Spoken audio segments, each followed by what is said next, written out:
నేను అడుగుతున్నటువంటి మాట ఏంటంటే, ఈ క్రిస్మస్ దినాలలో రక్షకుని యొక్క ఎప్పుడైనా ఆయన యొక్క హృదయ వాంఛ ఏంటో అడిగారా?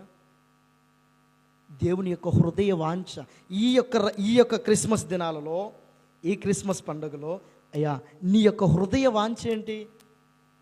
మన పిల్లల యొక్క బర్త్డేకి వారికి ఇష్టమైనవి ఇస్తే కదా వాడు సంతోషించేది. మనకిష్టమైనవి కాదు, వాడికి నచ్చింది ఏదో ఇస్తే వాడు సంతోషిస్తాడు. వాడికి నచ్చిన ఏదో తెలుసుకొని వాడికి అవి ఇస్తే వాడు ఆనందిస్తాడు కదా. ఇప్పుడు వాడి హృదయ వాంఛని తెలుసుకున్నటువంటి నీవు వాడిని సంతోషపెడుతున్నావు కదా. మరి క్రిస్మస్ అంటే క్రీస్తు యొక్క జన్మదినం అంటారుగా, అవునా? క్రీస్తు యొక్క జన్మదినం. ఇప్పుడు దేవునిది పుట్టినరోజు అయితే మరి దేవుని యొక్క హృదయ వాంఛ ఏంటి? ఎప్పుడైనా ఆలోచించామా? దేవునికి కూడా హృదయ వాంఛ ఉంటుంది. ఏంటో తెలుసా?